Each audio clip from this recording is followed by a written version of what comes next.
What a beautiful crowd. Hello, guys. I'm Lourdes with WGN. How are you? And look who I've got here. Thank you for coming. How Traffic was exciting. awful. I know. So Did you guys I get stuck in it appreciate too? Oh, it was terrible, yeah. Finally made it just with a couple minutes to spare. And I'm so excited to be here with you because you are really a Chicago gem. And we should all, as Latinos, like embrace her and cheer her on because she's doing really wonderful stuff. So thank you for being part of tonight. Thank you. Okay, so I got some notes, all right? Awesome. First of all, I want to start with the title and the cover of the book. I absolutely adore it. Talk to us about how you chose the title and what you were hoping to portray with this book. So give us the brief overview. Yeah, well, the title came about because I wrote this essay. The first essay that I wrote for this book was Crying in the Bathroom. And I felt that the essay in some ways really anchored the book, and the title I felt was both funny and sad, which is similar to the content of the book. And so I wanted to represent that sort of duality, and also I think the bathroom is a place where so many of us hide for various reasons, especially when you're a woman, a mom, the bathroom is a place of refuge. It's a place where you go to, recharge, but it's also a place where many times I've gone to cry in private. Like literally I cried. We've all done it.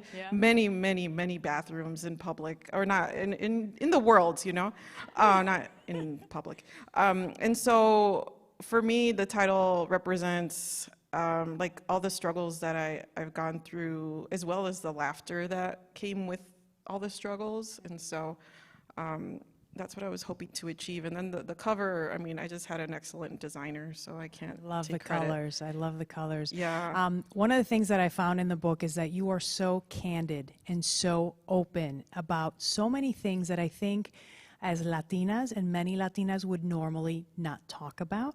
So I wonder how difficult was that, and what your relatives, your familia, have they given you any insight as to what they think about that? I don't think they would dare to tell me if they had some sort of problem with it. Okay. In terms of like extended family, like it's just I don't really think about that too Okay, much. good. Because if I don't have like a consistent relationship with someone, it doesn't really concern me. And so my immediate family, everyone's super supportive. My mom and dad have been so proud of all of my books and all of the success, and I think they know what to expect with me. I've been kind of paving this path for a long time, and so it's not much of a surprise in that sense. Was it hard for you to be as open as you were? Yeah, no, certainly. It was very difficult to write about, having a medical condition that was, so intimate, like it was really hard to write about this time in which I felt so ashamed, and I felt so much like embarrassment about my body, and I felt disconnected. I felt like I wasn't, like I was perhaps dirty also, because I desired sex, and I desired to be out in the world and, date and things like that. And so it was a way for me to confront my own shame and to really challenge that, and to have other Latinas also realize that, we're all human, we all have bodies, we all have wants and desires. It's normal, it's healthy. We shouldn't be afraid of our own bodies. But often we're just conditioned that way. And so for me, it was like a test for myself to see if I could really go there, like that deep. And it was very healing in many different ways. One of the things why I connect to this book in particular is that we both sort of, I'm older than her. But we both kind of grew up, we're a child of the 90s, right? And we're either first or second generation Latinas. So our parents might be immigrant families who came here, and they've got these sort of older traditional values. And so I love the way that you highlight some of that. And it's stuff that, you know, definitely growing up in the 90s, I never picked up a book like this. Like, I think it's one of the first times that we really hear about what Latinas in the 90s went through. Yeah, it was a rough time for us, I think. I mean, we had zero representation. I can't think of one Latina. I mean, can you? No. Right? Isn't that sad? I mean, do we count like J-Lo? I mean, that's like the no. only thing that I can think of. Like, who were the Latinas back then that we looked at? Gloria Stefan? I mean, like, I'm she trying was to cool, think but of. like I didn't connect to her. You know, I Yeah. didn't feel like I didn't look up to her. You know what I'm Right, saying? exactly. There was none of that, and so yeah, the '90s were a time where movies and TV just extremely white. And there was no representation of us unless we were maids or unless we were like super sexy side characters and Right. things like that. And in terms of literature, I mean, we had, thank God, Sandra Cisneros and Ana Castillo and, you know, other writers that I cannot remember at this But moment. even like in school, those weren't opened up to us, or they weren't No. books that we really would have picked up if we were growing in sort of mainstream high school where maybe you had one other or two other friends who were Latinas, right? I just had like a really, really amazing teacher who noticed how much I loved to read and how much I loved to write. And he would like find me books. And one time he made me a whole pack of poetry that I feel like. Yeah, it's going in and out, I think. Do you want to take mine? Thank you. All right. So he made me a poetry packet of poems that he loved that he wanted to share with me. And I hope no, I don't have it. I wish I did. But that really let me know that he saw me as a writer, as a thinker. And I remember I won this award in my freshman year. It was like some sort of English award, and I won 2 of her poetry collections, hardcover. I felt very fancy. And it changed my whole life. I read them and I was like, oh my God, this is a world that's possible for me. And I just hadn't really realized that, because like, why would I think that? And it's really surreal to think of her now as a friend, like as a real person that I know who has been very, very generous with her time and her attention. And, you know, I tell her, like, it's because I read your poems about you gallivanting in Europe that I was like, oh, I want to go to Europe. I want to have lovers and things like that. You know, it sounded cool. Yes, it did. Well, just to go back to your background, because people maybe read your books or, you know, are familiar with you, but it's rare that they get a chance to really get to know you and your background. So at what point do you think you realized, okay, this is what I need to be doing, this is my gift, and how do I nurture that? Was it through school and through just teachers and poetry and? Yeah, you know, I discovered poetry really early. I was 12, and I was like, wow, this is so exciting and beautiful. It really moved me. It made me feel alive. It made me feel like, you know, something that I had never experienced. And so I just fell in love with it. And I realized also that I was good at it. And I had a teacher who encouraged me, and so I was like, oh, I'm gonna be a poet now, you know? And I just like... At 12? At 12, yeah. And I was dead set on it, and I majored in poetry. Like, who does that, you know? Like a child of immigrants, like, I'm gonna write poems. It makes no sense, you know? Like, go into business, make some money. But I just insisted on this because it was my calling. Like, I really, truly believed early on that it was what I was meant to do. I feel like some of the best people and that have later success in life are people who really define and are able to pinpoint very early in life at 12, 13 years old what they want to do. So I think you're it's one of really those, yeah. strange to be like, you No! know, declaring your life at that age. I don't think so. No. Not a lot of people can do that or are capable of doing that. So I Yeah. think you should consider yourself lucky and pat true. yourself on the back, because that's a gift. Yeah, it made me feel really powerful. Yeah. You know, I'm like, oh, I can write. I could describe what I feel. I can be free on the page. No one is allowed to see it unless I want them to see it. And so it became a way for me to survive, quite literally in some ways. How do you feel now about Latina representation, or how Latinas are portrayed in books, in literature, in movies, media, on and on?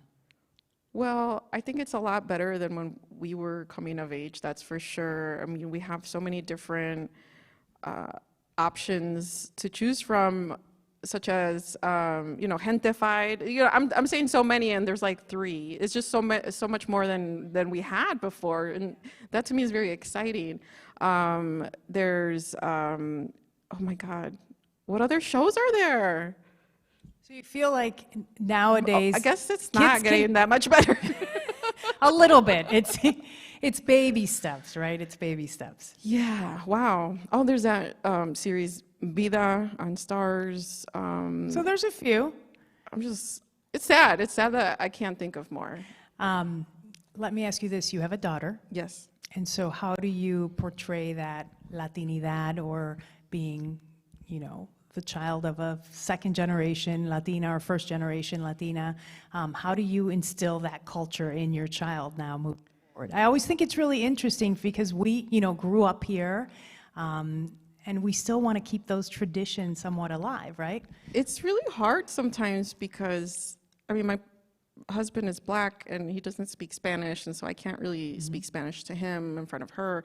And sometimes I speak to her in Spanish, but it feels a little strange when everyone else speaks English, you know? And so it's this juggling act of just trying my best. And, you know, she's in a preschool or a daycare that is Spanish speaking only, and probably the same. My little one too. Oh, okay, yeah. Like, they're probably friends. And and my mom and dad speak to her in Spanish, and you know, we just made an altar for the Day of the Dead, and she helped me, and it was very sweet. And I was explaining to her everybody on the altar, and you know, things like that. The food, of course. But I have come to terms with the fact that it's just going to be different for her. You know, it's not going to be like me when I was a kid going to Mexico every summer. Her experience is just so different from mine. I love that people like you and me and so many others are working hard to keep the language and keep the traditions. It's so alive. hard. But it's important. It's Yeah, important. it is. Especially on a month like this where we're trying to celebrate the That's Latino true. culture and yeah, it's a Hispanics. gift to know a different language.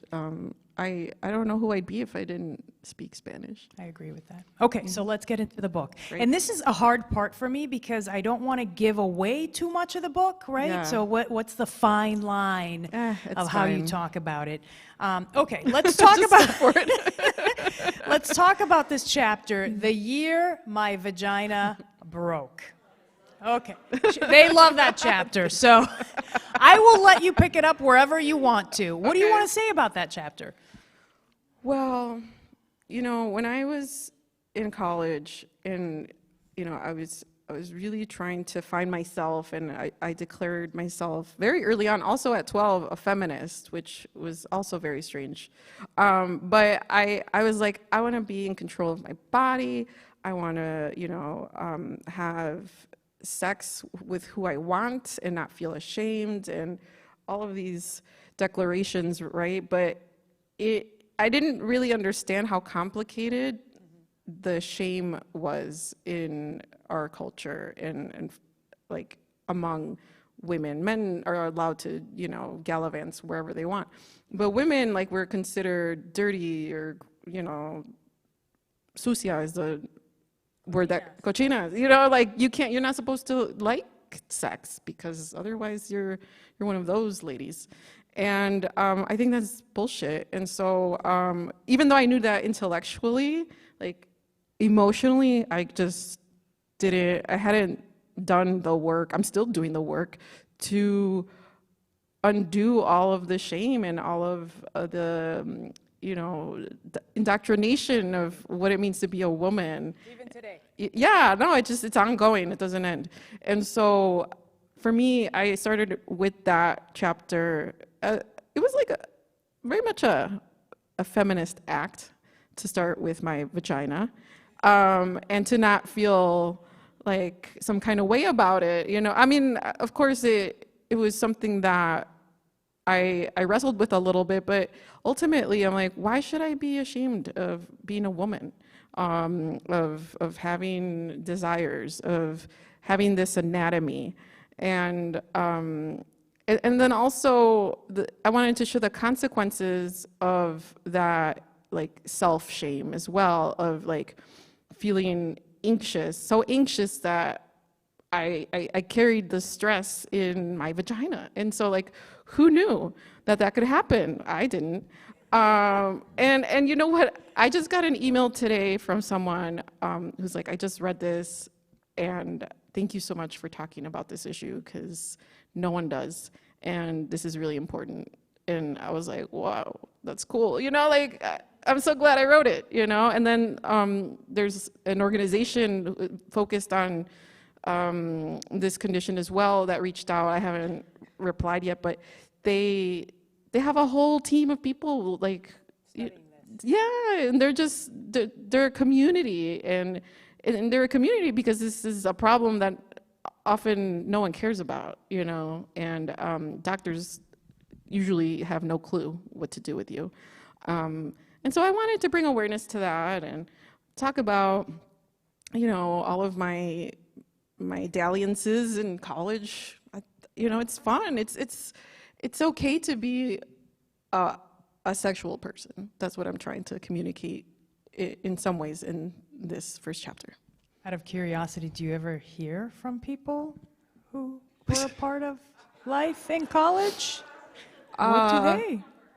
No. I thank God, I guess. I don't want to. I was just curious. No. Actually, there was a young man who contacted me, called me, texted me, and then I promptly blocked him.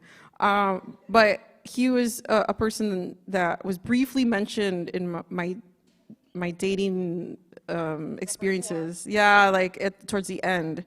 And I'm like, why did you even think to call me? Like, I didn't want to like ask him any questions or anything like that, because it's strange. I'm married, I have a child. But I just thought it was really funny that after the book came out, he immediately called me.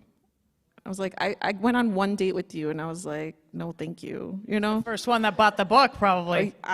Yeah, maybe. Shit. Like, I guess he's not over it. Whatever. It's not my fault. You know what I want to know, as someone, and obviously I'm nowhere near the level that you're at, but I mean, in a way, I guess I kind of write as well for news. Sure. So I always wonder the process, right? Yeah. To put together a book, what is your process? I mean, you've got to get writer's block just like anybody else. How do you lay out the framework of what you want to talk about and the stories that will make it and won't make it in the book? Yeah. Is there a process? Maybe there isn't. My process is nonsense. Honestly, like, it's hard to really describe. I write in spurts. I'm like taking a walk and then I'm struck by inspiration, so I have to write it down, or I'm washing my hands and I think of something and I have to write it down. And I collect little snippets, and I have a bunch of like just nonsensical writing all throughout my journal, but in there are like nuggets that I feel that I can cultivate. And it comes when it comes. I don't make myself write every day like some people. That just doesn't work for me. I'm busy. I'm just kind of moody. Sometimes I just don't want to, and I rather read, and I think reading is just as important. I read a lot. I also teach, so that takes up a lot of time, and I engage with other art forms. Sometimes I paint, sometimes I make jewelry, or some sort of like clay creation. I just like get creative because it makes me happy, and then I expect that to just transfer over to my writing. But yeah, I've been a little bit blocked recently with something, but I've been meditating. You think that helps you? Yeah. Yeah. Sandra Cisneros gave me these tips. She gives me a lot of tips. Oh, okay. I want to hear more. Yeah, no, she gives me all these travel tips, which are very helpful. But one thing she told me to do was to meditate, and she gave me a guided meditation, and I felt like really different after that. It's just a time to be with yourself and to like ground yourself in the world and give yourself love. And so I find that just very helpful in general, not just in my writing, but in life. Yeah, just kind of opening up your mind a little bit. And when you have a 2-year-old, you need all the meditation you can get. Oh my gosh. Oh, today she was something else. Oh my God. Yeah. Do you want to tell us about it? You want to talk about it? I have a 3-year-old, so I'm hearing you. No, when they get a cold and they hate everything and they cry about everything, she just like points at something and starts crying, and I have no idea what she's talking about, and anyway, she's amazing and wonderful and like the best thing that's ever happened to me. But yeah, I get tired. I get real tired. It sounds like you've got the plot line for another book with being a Latina mom. Oh, Yes. actually, I don't want to talk too much about my next project, but Okay, it's okay. it's in that vein. It's in that vein. Yeah. But she's an immigrant, so unlike me. Okay. Yeah. That will be very interesting. Looking forward to it. So for Thank this you. book, for example, how long did it take you to put it together from when you first thought of it to it being rolled out and put on the shelves? It took 6 years, and so I had just found out that Mexican Daughter and Lessons on Expulsion, the poetry collection, were accepted for publication, and so I was like, wow, like what do I do now? I just had no clue, and so I was propositioned to write an essay about ambition, and that's what turned into Crying in the Bathroom, the title piece. And I realized that once I wrote that, it was over. I had to write essays. And so I was thinking, these are essays, right? And then my publisher's like, it's a memoir and essays. And I was like, whatever, like whatever you want. You name it, I write it. Yeah. Doesn't matter. I wanted to write about things that I cared about, and I didn't want to write in a simple linear fashion. Like I wanted it to be complicated. And so that's how it came to be.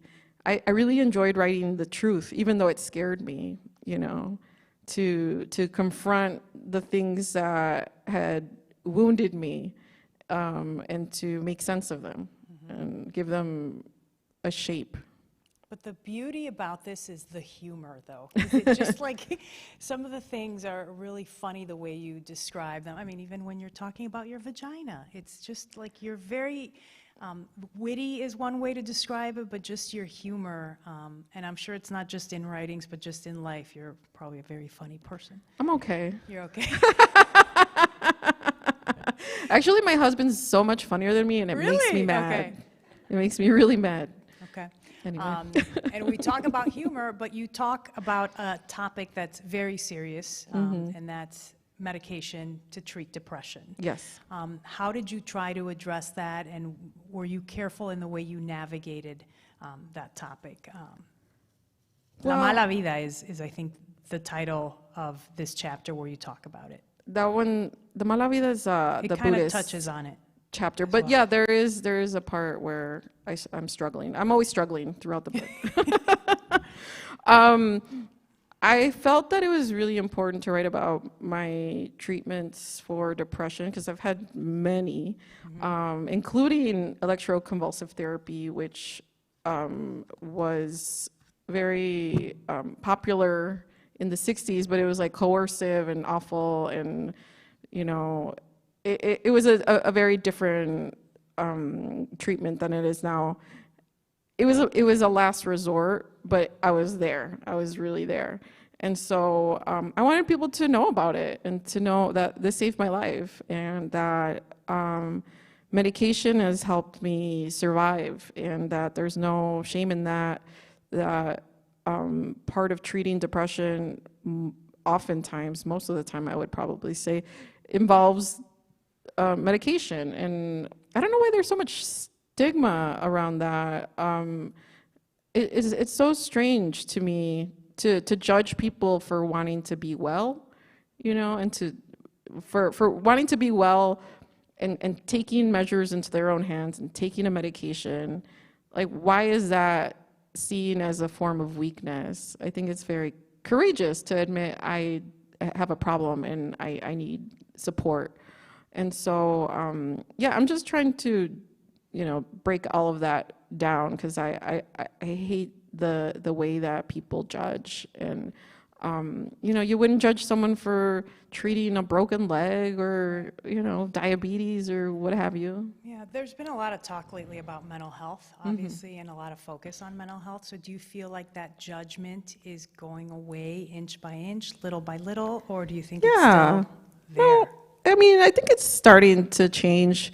It depends which communities, you know, you talk to. I know in you know, the Latinx community, oftentimes it's not something that's acceptable, that is even talked about, and that is changing, but I think the shame and stigma still exists, and I just want to challenge that until I stop writing. Okay. Yeah, but do you have a chapter in the book that's your favorite? oh, it's hard to say. Like, I guess the humor one was really fun to write. Okay. And it wasn't as traumatic as the other one. So that's the lightest one, I suppose, in the book. But I think also writing the last essay about, you know, becoming a mother and getting married and, you know, having essentially all the things that I wanted come true. It was a really important moment for me to like take stock of all that and to understand how far I've come and how lucky I am and how much love there is in my life. Yeah, and how much love there is for you. Yeah. Yes. Okay. I'm grateful. I know that people have questions, and you probably have way better questions than I could ever come up with. So I think we should, they told me the last 15 minutes or so, I should make sure that I open it up to questions from the public. Do you guys want to get started on that? What do you think? Yeah? Okay.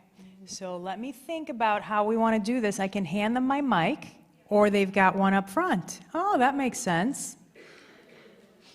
All right, so can you do me a favor? We're going to act like we're in the 4th grade. Raise your hand if you have questions, and I'll just sort of go down the line. Yeah? So I've got the young lady here in the red, Do you want to come in the up here to stripes, the if mic? you want to come on up. Thank you. For the title of Perfect Mexican Daughter, was that referring to the sister or the main character or both? Ooh. Wow, no one's ever asked me that. See, they have good questions. Yeah. Yeah. I mean, shit, okay. I mean, I intended it for it to be about Julia, but the way that you've framed it, I mean, it is about both of them, right? Like both of them were very imperfect. So thank you for that. I love it when readers give me interpretations that I've never considered, and that one's really interesting. Thank you. Okay. Anybody else in the front row? Got a question? These ladies over here. Oh, and DePaul. I'm a DePaul graduate, so there we go. That's where I teach. Yeah. Okay, you're reading the book right now. Oh, cool. From Awesome. DePaul? From UIC. Oh, okay. Okay. Where are you in the book right now? Oh, you're done. Okay. Do you guys have a favorite chapter? Does anyone have? Difficult Son.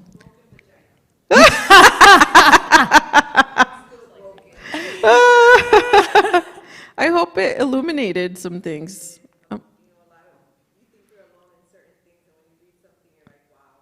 That's why reading's so beautiful, right? You just discover so much and you see yourself. Hopefully. It's taken a while for us to see ourselves in books, but here we are, you know? I say in books and I always say in history. I spoke with Sandra Delgado. Do you know her? I don't. She's in Chicago, but she does theater, a lot of theater. She did La Habana Madrid. It was a production that talked about theater and a block stretch in Chicago. Was it like Belmont and like Ashland? There was a nightclub there in the 60s, which was led by Latinos. And she says, and that it brought in the biggest acts, like it brought in Celia Cruz, like huge Oh my people. God. But yet you look in the history books of Chicago, or you look to try to find information about it, and it's never there. Like That's awful. It's like it's lost in time. Yeah, right? we're just forgotten sometimes. So I thought that was such an interesting quote that she brought up, that like, from now on, I want to make sure that people include us in their stories of certain neighborhoods or certain communities Yeah. or music, theater. We want to make sure that we get included. So Yeah, I thought it there's- was a beautiful way to put it. There's this book that I was just sent, Making Mexican Chicago. Has anyone read that one? His name is Mike Amezcua or something like that. Anyway, the book is about our history here in this city, and so I'm so excited to read it because I feel like we're always just forgotten. And I've been talking to people in the film industry, and I always talk about how people forget that we even live here, that we're not ever represented. I'm trying to think of like one show in Chicago that is like... The WGN News. I love represented. WGN News, I will say. But, like a series about us, like, where is it? And I remember watching Shameless, and I loved Shameless because it was so like gritty and weird and funny. But I'm like, where are the Mexicans? Yeah. Jane the Virgin. Yeah.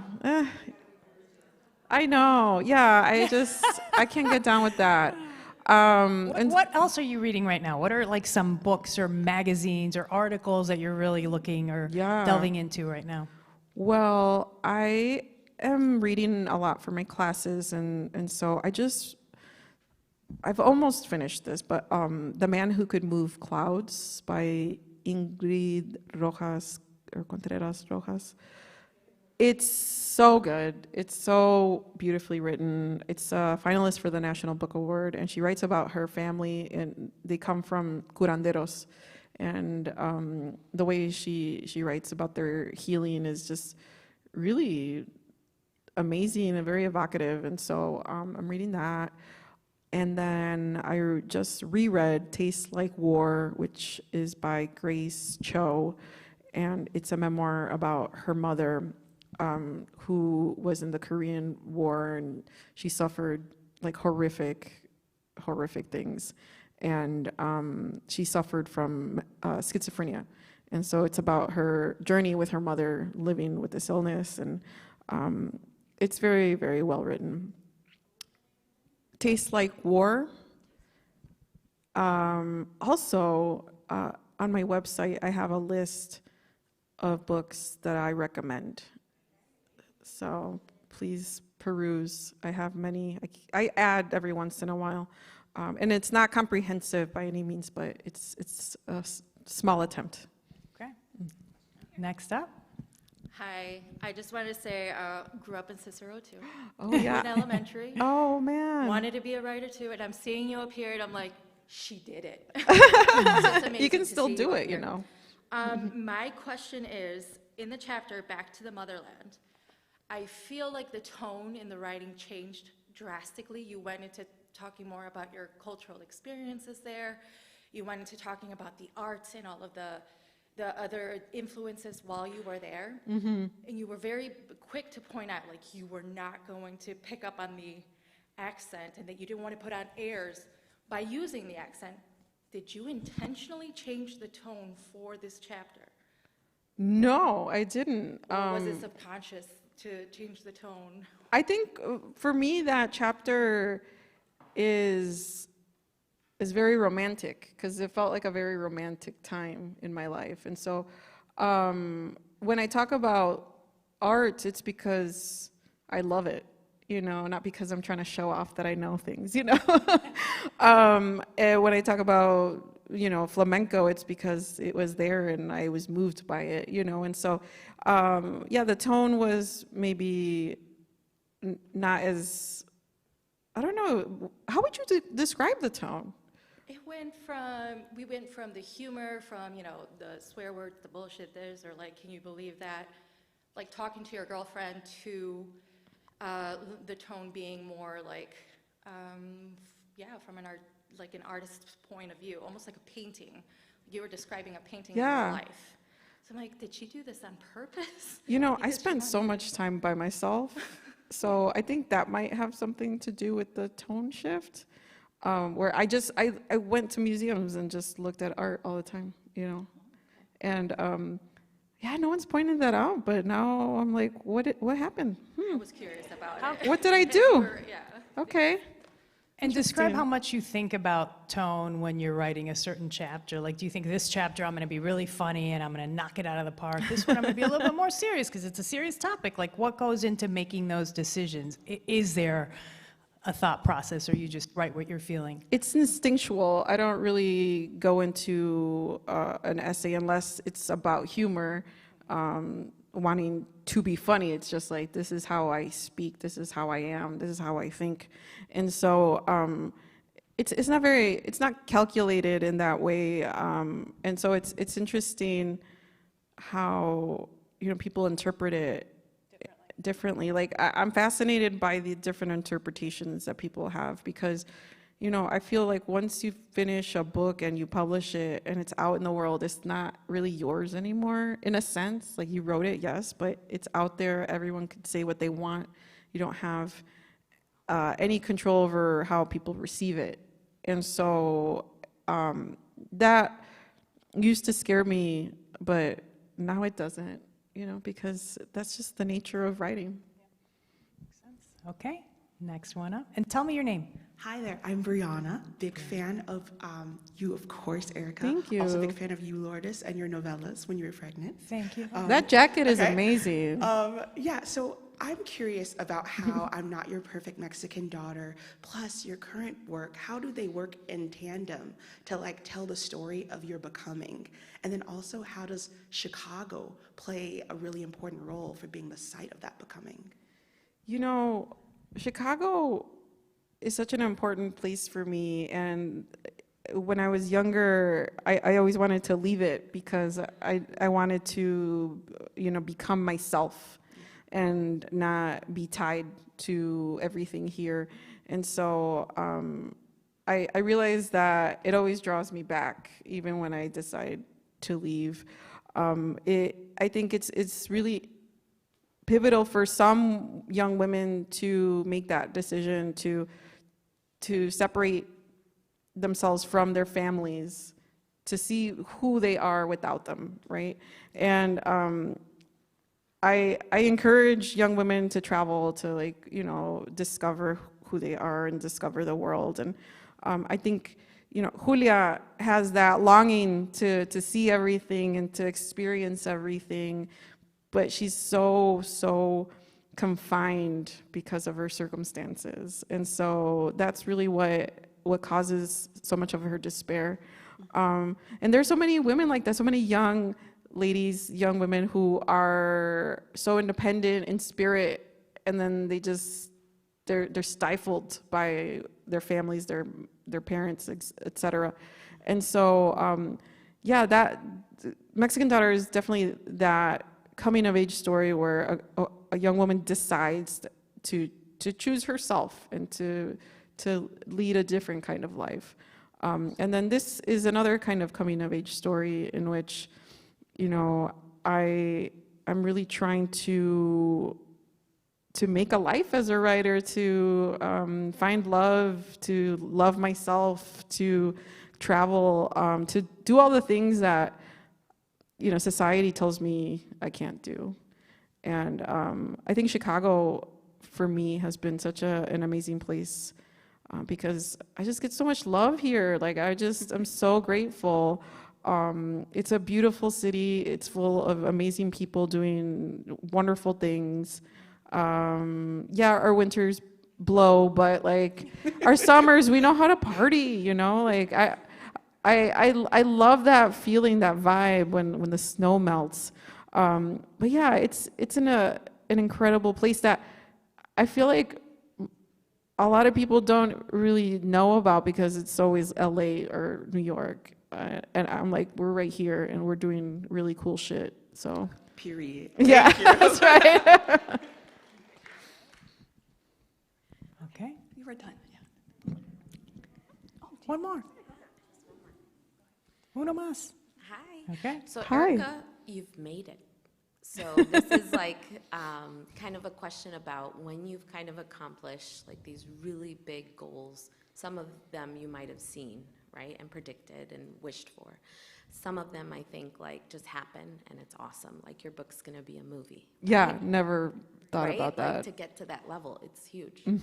So something that I've experienced, and I wonder for you as a Latina, is when you leave and you gain this wonderful success, can you ever really come home? And do people change, you know, the way they see you or the way they take you in as a person and as a Latina? Yeah, no, it's something I grapple with still, and you know, I feel very lucky. I've gotten to live the life that I want, and I have the family that I want, and I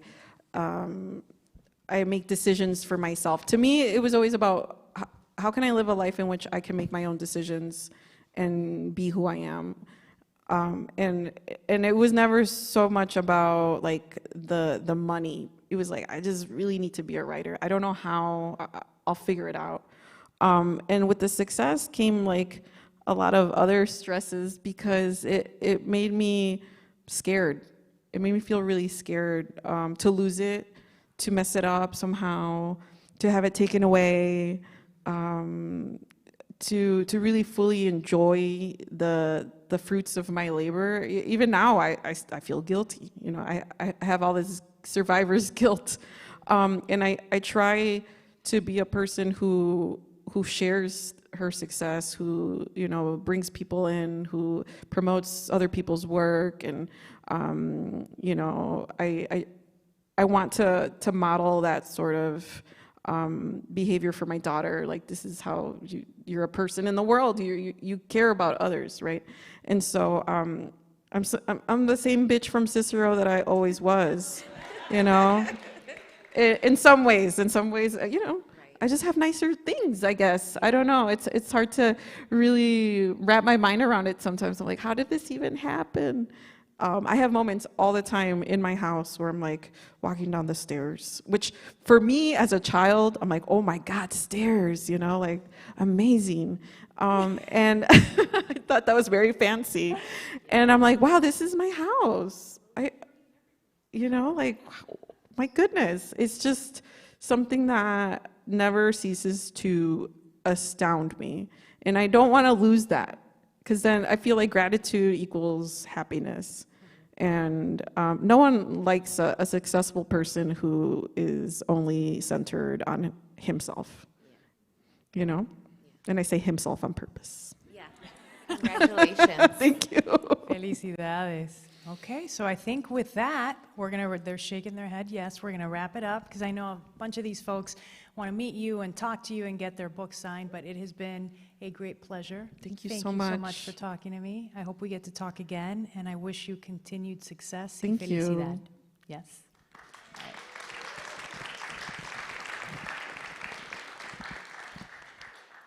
Thank you so much. We'll start the book signing in just a moment.